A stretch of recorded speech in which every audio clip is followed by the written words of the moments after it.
camp life, y'all. The Camp QYB podcast. Take it away, Roberta. My name is Roberta Mello, General Manager at Camp QYB. I am here with Justin McWilliams, owner of Camp QYB. We're going to find out how he came up with this place and all the good stories that he has to offer. Hi, Justin. How are you doing? Fine. How are you? Doing great. Thank you. Good. I'm so excited to get this started. It's been a long time coming. Long time. Mucho hours. Everybody always asks me, what is this story? How did it start? Why did you even buy this land? I found it because it was cheap originally, but then I came up with the idea. When I was a kid, one of my fondest memories was at the lake with my family. My granddad was one of the first ones to buy a place on Eagle Mountain Lake. I was always out there every week with my grandfather and my parents and my siblings and cousins, and it was just some of my fondest memories. So when I bought this, originally I'm a land developer by trade. I was going to do a subdivision development. And I saw this place, came out here, saw the kids, and I saw things more through my grandfather's eyes. So I was able to see the family, and I said, man, this is too good of a property to go wasted on a subdivision development. So I ended up I sat out there, the vision kind of came to me.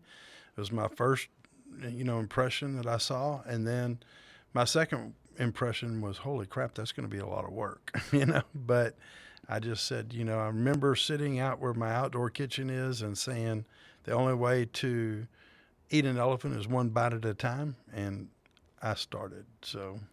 And that was now about 5 years ago. So I remember that's the first thing that you told me. Yeah. When I was like, nope, not going to be your GM. You're like, yeah, you are.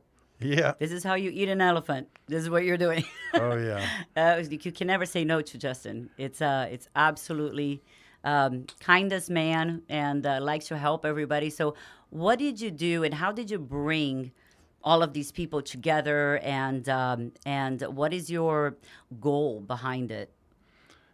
Like I said, I'm very family oriented. So I love family. I love spending time. I even look at all the employees, everybody else's family. Now, there was some I had to kick out of the family up front, and it was definitely a challenge to kind of bring these people together. But I look for people that are they're not all about money. They're looking at wanting to please people and coming through, and that's a necessity for me.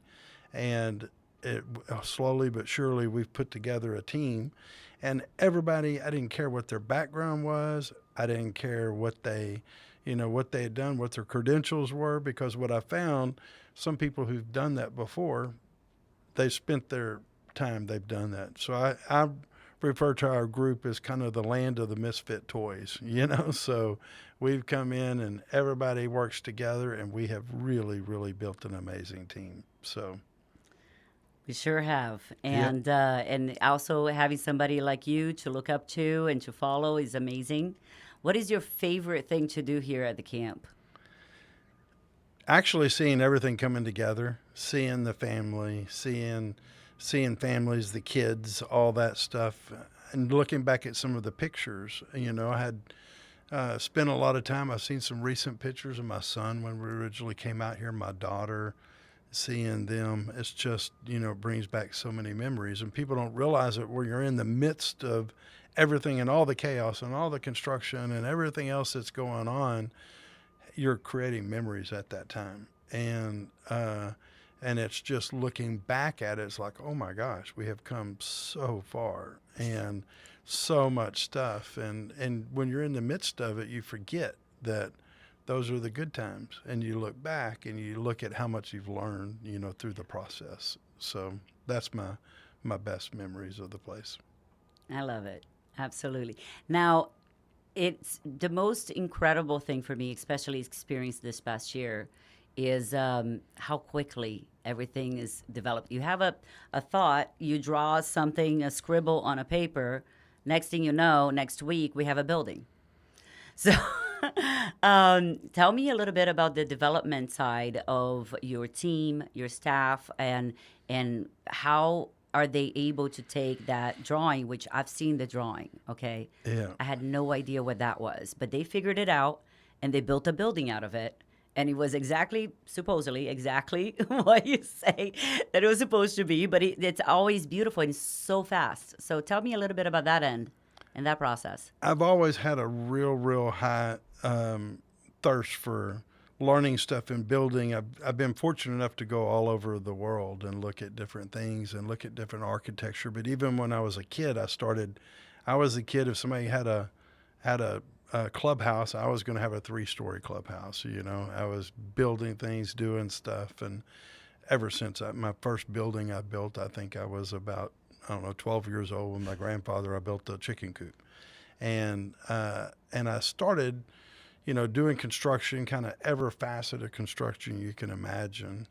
And then I started designing a lot of restaurants, bars, houses, rehabs, and I just kind of created my own style over a period of time. And I've got guys that I've worked with. I can go super fast. I really don't know anybody that can build as fast as we can build. So I design it. I come up with a methodology of how it's going to be built, and the materials and the finishes and every inch of this place. I kind of get visions of it. So I tell everybody I build things 3 times. So I build it first in my mind, then I put it on paper, and then I build it in real life. So, and so when I say I get these visions, I literally will sit down at night going through stuff. I look at some things for inspiration, but all of a sudden I'll get a vision in detail of what's going to be done. Like the saloon, I designed the whole saloon in 4 hours, but I'd already done it in my mind for months thinking through it. So, and then my guys have used to working with me so long that I can just tell them we do everything: electrical, plumbing, framing, welding, the whole 9 yards. And that's why we can go so fast. They're kind of an extension of me now. And not a lot of people can do that. So from the construction side, but they know what it is. I can give them enough details in my drawings so that they can take it from concept to reality. Well, I can attest to the fact that you have your own language. Yeah. And sometimes it's really understanding, okay, no, he said this, but this is what he means. Okay, good, let's go. Yeah. But I love it. It's you were able to grow a team that is loyal to you. For how many years have you worked with Alberto?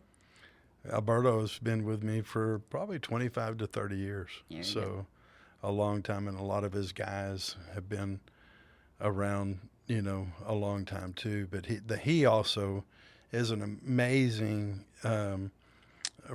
manager of people. So his guys show up on time. He comes through. He doesn't do a lot of chit chat with them, but he has become a master at construction too. I mean, both of us do. I get the vision, I come up with the methodology, then he brings it to life. And it's I have to give it to Alberto. He's an amazing guy. So he sure is, and he has a beautiful, amazing team behind them, and they're very systematic, so that's incredible. Now, jumping into the other facets of the camp, okay? So I know that you have a very specific direction on your food, and just simple menu with basic ingredients and so forth. I know I've heard that many times you saying it. Can you describe what is the direction, what is the appeal of it, overall on all of the restaurants? And then if you want to break down in each restaurant as well, would be great. Well, so what I did a lot of restaurants and bar design for different companies, and I was fortunate enough to be around some very successful chefs. Grady Spears, he did the Riata restaurant, had his own show on Food Network. Tim Love, I was around Tim quite a bit. Chef Paul was probably the most influential chef. He was Toby Keith's personal chef for 4 years. And he was a concept guy. So he went to the CIA, came through, but just amazing where he would, you could take food and the way he layered it and made it look, I mean, it was a piece of art. But he would always use the best ingredients. So what I learned through some of these guys is if you can do better than what people expect, and you don't just come up with other RV parks or other glamping resorts, typically they just have a basic burger, or they have Brothers Pizza or something like that. I wanted to elevate stuff to a different level that foodies would come and those kind of things. So we use the best ingredients, the San Marzano tomatoes, 4-day fermentation on our dough for our pizza, the best buffalo mozzarella we can find. Then testing out the meats for like the Sacred Cow burger and finding, and if you can do those and execute it in a good way, it will blow people's mind away. And it's comfort food. So you're looking at pizza, you're looking at hot dogs, you're looking at burgers and wings and Mexican food. But that's one of the things when we did Yucatan taco stands and fuzzies and some of the other stuff, it would just create like a cult following of it. When we originally opened up Yucatan taco stand, we had a line out the door down the street. Nobody was there. This whole area was kind of hospital district, but it was completely, we were it. I mean, and that whole place transformed the whole neighborhood. Everything else started coming in if you go over in that area now. So that's what I want to do. Anything that I do, I want to do more than what people expect and do it over the top. And you don't have to have steak and everything else. You can do it with comfort food. And I think that's what we've accomplished. Absolutely. I mean, the food is delicious. We're still growing. We're still tweaking, but it is definitely a achievement to get there. Oh, that's probably the hardest part of Yeah. this whole deal. You're dealing with all these Gordon Ramsays, through the whole process. It's like, oh my gosh, Yeah. When you're dealing with chefs, you're dealing with, these. I call myself the bipolar whisperer. Well, so, that's why you hired me, right? Yeah. Yeah.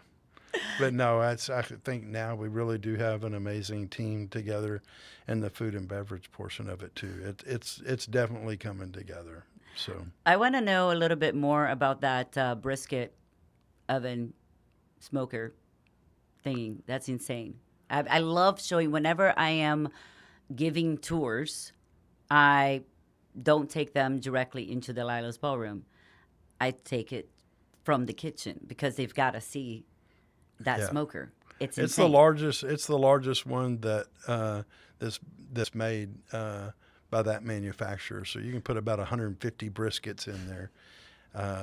So later turkeys, and that's the last segment we have to open up is the barbecue. So right now we've got, the Delilah's kitchen set up for the catering and that kind of stuff. But then we have Trailer Park Tacos, and we have the Sacred Cow Burgers, and we have Joe Mama's Italian Kitchen. So my wife's name's Joe, and that's why I have Joe Mama's Italian Kitchen. And then I have my daughter's Delilah, and I have Delilah's Ballroom. So, and then I've got the Son of a Biscuit House we're going to have, and the Chill Station. And so the whole idea right now, everybody's so uptight about everything. This is a play on words. The whole idea between the name of the camp, the restaurant concepts, the other stuff we're doing is just lighthearted. Everybody needs to have fun and chill out. Leave your worries behind. Leave your worries behind. There you go. Well, okay, so we got Fired Up Barbecue coming next, and everything, and then we also have the market. Right. We're putting the market online, so that way we can have, direct access and paying everything online. So we have that going on too. And then activities. What other activities what is your idea for these types of activities that we have going on?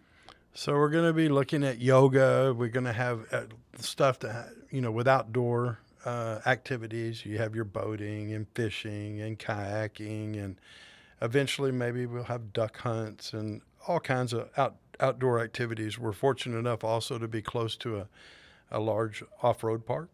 So we'll do tours with off-roading.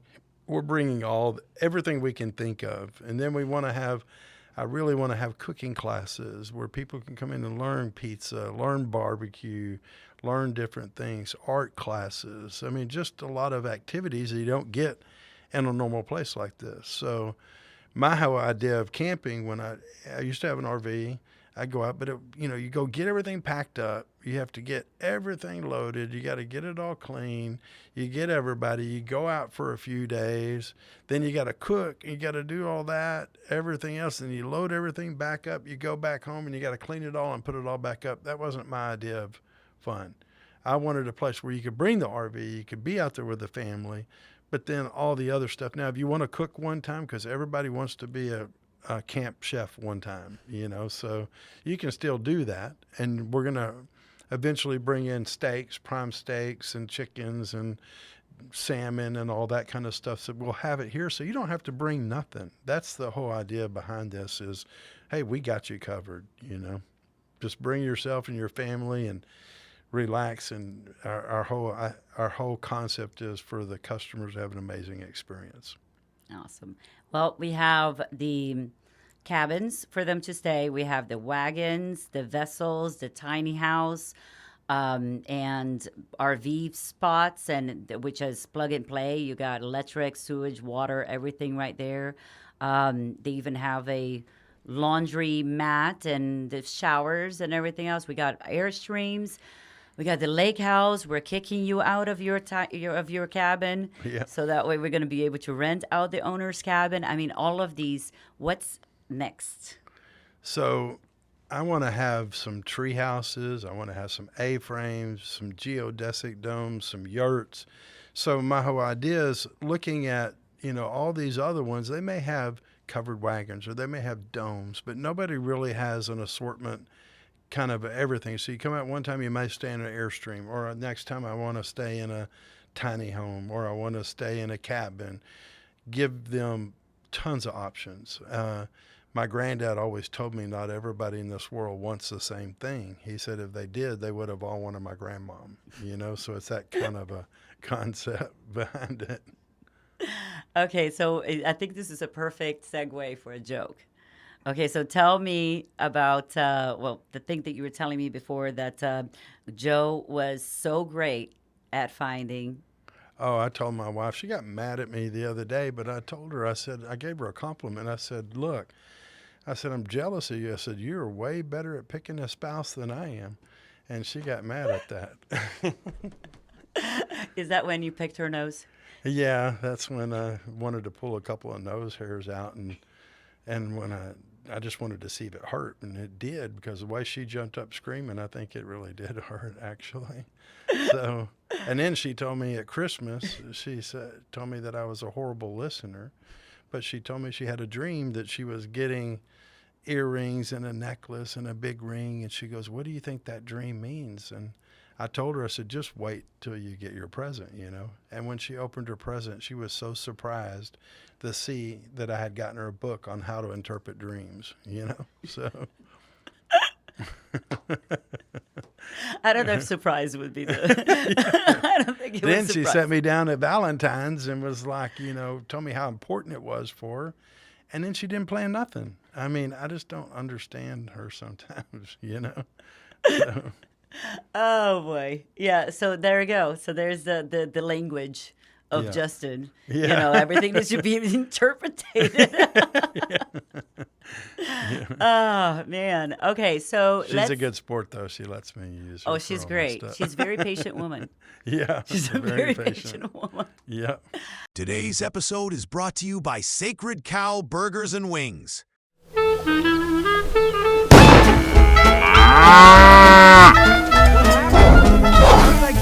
Justin, Am I dreaming? This feels utterly impossible. order for Justin. Holy cow, these burgers mean business, don't they? Perfect char on every single one. At Sacred Cow, we smash our burgers like we mean it. Seared to perfection and stacked with bold toppings like bacon jam, pickles, and melty cheese on pillowy brioche buns. But we don't stop there. Our smokehouse-inspired sandwiches and crispy chicken favorites round out a menu built for comfort food lovers who don't settle for average. It's casual, craveable, and packed with Texas-sized flavor. Amen. Here at Camp Quitcherbichin, all of our meals are 100% fat-free. We absolutely do not charge anything for the fat. The Sacred Cow Burgers and Wings is located in the heart of Camp Quitcherbichin in Runaway Bay, Texas. Come see us now, you hear? Well, the podcast. Let's circle back into here. You have all of these things going on. We're building some more. We got even more land going on in the next across the street. All of these things. And what is your vision about the podcast? Why creating a podcast on the middle of this magic? Because nobody really has anything like this at a campground or a resort. And my thought was, man, we're sitting on content gold. We have all the outdoor stuff, the travel, food, entertainment, with the bands. So a lot of podcasts are built around each individual one of those segments, but nobody's really kind of captured that in one place, which we have here the opportunity to do. And a lot of it also is a way that we could get sponsorship, because we have you could take some of the boat manufacturers or outdoor stuff, fishing. There's just so much ways that we could monetize this by going to different sponsorship and get that in. And another thing too that I was looking at is nowadays everybody wants to talk about themselves or their companies or whatever. Well, we give them a platform to come do that, and it helps us to be able to go approach them instead of saying, hey, do you want to come book at our resort like everybody else does? I mean, we want to invite them out, the CEO of the company that coming in, that are inspirational, motivational companies that are doing a lot of good things. We invite their CEO out, give them an opportunity to come out here, stay here, look at it, and then hopefully that they would end up saying, man, we would love to host our company parties here. And that's how my interpretation of how to tap into the corporate was, not just knocking on doors like everybody else is, and give them something. Because I learned a long time ago, you don't get ahead by depleting others. You get ahead by enhancing others. And so if we can use our podcast as a way to come through to enhance them and show them and get them to be part of the family, then I think it'll pay off for us and for them. Absolutely. Yeah. And what is the arena? What is the target channels, or where do you want to go with this podcast? Like what? How big can it go? Hopefully, it can go big. I mean, there's a lot of like I said, it is content gold. So there's a lot of different things, a lot of different angles that we could go with this podcast. We have comedians we can have come in. We have entertainers, bands that we could bring in. We could bring in celebrity chefs, to come in. So travel influencers. We've recently, tapped into that and come through and started working with some of the influencers. But there really is nothing like what we've created here. And in order for the world to see that and people to be a part of it, I think this is a great, vessel to be able to get that content out there. I agree. I'm ready. I'm Me excited. too. I'm excited. Let's get it, because this is not an easy setup. This is not a tiny little mic that you pass around. It's not a typical podcast. No, This I is a wanted it to look state-of-the-art. more like our look too. I didn't want Yeah. it. Everybody's doing these podcasts, that are all modern looking and that kind of stuff. I wanted it to fit our kind of theme. This is laid back, Quitcherbichin. You could wear whatever, come in here and just hang out, and There you go. that's what I want to see. Fantastic. Well, thank you so much for doing this and sitting down and chit-chatting about all of the goodies that you got going on here. I am so excited for our grand opening. Oh, I'm excited. So it's good to see everybody here. We're completely full. Yeah. It's like a long time ago when I was doing developments in 2008, it was really a tough time. And I had a dream about a development I did there. And my dream said, if you build it, they will come. And I really misunderstood my dream back then. It really said, if you build it, you are dumb, So I ended up having to work through that. So hopefully this one is the build it, you will come one. This is it. So, yeah. Well, I mean, they did come because Oh, yeah. it is 100% booked out. Oh, yeah. Every single RV spot, every single Yeah. lodging. I released 2 vessels yesterday. Yeah. They got booked in 3 hours. Wow, that's awesome. FYI, I know that. And I didn't tell you, that. one of the things about it, to see the people, I've never had something, when I was building it, we kind of opened it up and we'd let people just drive through and come through, so the community really feels like they're a part of it. Other people feel like they're a part of it. And seeing people's expressions when they come out here and saying like, oh my God, this is insane. That is icing on the cake right there. That's what I love to hear that and see their expression, especially the first time they've been out. So, and then they want to tell everybody and they want to bring them, and that's the whole idea. I definitely echo those feelings. So Yeah. I was walking around with Laura from the Messenger, Yeah. and she was talking about the kayaks and paddleboarding and everything. She's like, well, do you allow people that just live here to rent them? I'm like, yeah, you can go online and rent them out. It's Yeah. the same thing if you're staying here or not. She's like, well, you're probably going to just have only guests, right? I'm like, no. It's like, well, it's going to happen because then you're going to run out. I'm like, no, we'll just get more. Yeah. It's yeah. fine. Yeah. It is for everybody. Let's just Yeah. bring it, you Yeah. know? And that way, people are going to get to know more people. It's going to have people from all over the country, all over the world. And we're already getting stuff. I mean, we had the influencer out here that was Yes. 2.7 or 2.8 million followers, and Yep. she's been everywhere. And she was like, this is unbelievable. For her to say that, made me feel good, especially for Texas. I mean, we're right here. But sometimes when you're out here on the water, when it's here, you don't look like you're in Texas. Nope. I mean, it's just a different feel. And at nighttime, with the lighting and everything else, it's kind of whimsical. I mean, it's like a Six Flags for adults, I guess. I don't know. I mean, it's just, but it's not just adults. Kids will have fun by themselves. You don't have to have water parks. We have the lake. They'll go swimming in the lake.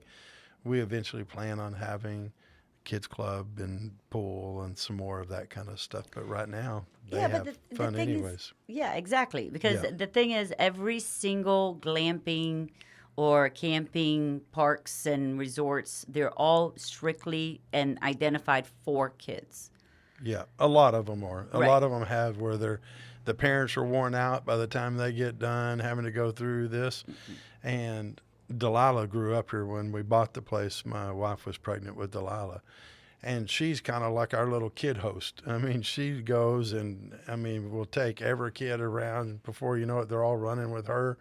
And, it's pretty awesome. And people feel fine letting their kids run around, play, and do stuff, and not just helicopter parents, So, Yeah, I love when I get messages from guest services, and also even Brandy called me. oh, yeah. And she's like, yeah, Roberta, I have some friends over at Camp QYB, and Delilah said that it's okay for her to just go in their boat Yeah. Oh, on yeah. a ride. I'm like, Justin, do you know anything about that? You're like, nope. Oh, the chef called me the other day and was like, hey, your daughter Delilah ran up $100 bill in the market, I'm like, no, don't do that. Don't let her come in there. She'll talk you into anything. Oh, for sure. Yeah. She's the best saleswoman ever. You just like you. I couldn't say Yeah. no to you. And then I can't say no to Delilah either, except that whenever I saw that snake, I had yeah. to not go. No, I'm still working on the glamping. Oh, yeah. She had promised Still a Delilah city that girl. she'd go swimming in the lake. She'd never been in the lake. She finally went and got ready to go down there. She looked down and there was a snake. And she's like, oh, hell no. I'm not Oh, doing that. hell And no. Delilah's like, Roberta, you promised. And she was It was going on for days. Like, Yeah. she does not forget. Yeah. She's like, do you want me to just pick up this snake for you? oh, yeah. She's, No, Yeah. because she already brought me spiders. You know what I Yeah. mean? Now, you're afraid of this one? yeah. I'm like, she's- honey, I'm a city girl, but I'm getting acclimated. I got the tiny house. I'm on the lake. It's Yeah. beautiful, like beautiful scenery. It's great. I'm more of a glamper instead of a camper. Yeah. Well, that's the That's how it idea. We got a works. little of everything for people here. Yes. So, Yeah, well, if I can be here 24/7, I know that anybody can enjoy and have fun because this is an oasis. This Oh, is yeah. incredible, And The sunrises are pretty amazing here. I mean, unbelievable. There's some amazing sunrises here. You never know what color it's going to be. No, it's so cool. amazing. I caught one picture that it's just, I mean, it's surreal. It did, no filter or anything else, but it Looked was like just, an angel. And then sometimes when I first sat out here and started sitting out there watching them, then all of a sudden in the morning the geese would fly through the picture or something like that. I'm like, for real? This is like unbelievable. It's like God was sitting On there cue. just on cue, you know, making. I'm like, oh my God, this is insane. Yeah. You know, so. I love it. I think it's incredible, and you never know what kind of pictures, and they all look amazing. Yeah. Yeah. You know, I took a picture of Brandon and Tucker whenever they were fishing, and I think it was actually sunset, and the pinks and the oranges and the blues and everything right on the water. Oh yeah. It's incredible. It is incredible. And you see the animals, the deer, you know, I just went over this, showing somebody this morning the building across the street, and there was like it was Vincent. It was there was like Vincent. 5 Yeah, he deer told me. right there. So with the baby and everything else. He's So, this season. huh? Yep. Yeah. Yep. Well, folks, you heard from Justin McWilliams, soon to be J-Mac. J-Mac. J-Mac's Jokes. Yeah. And can't wait to see you here at Camp Quitcherbichin.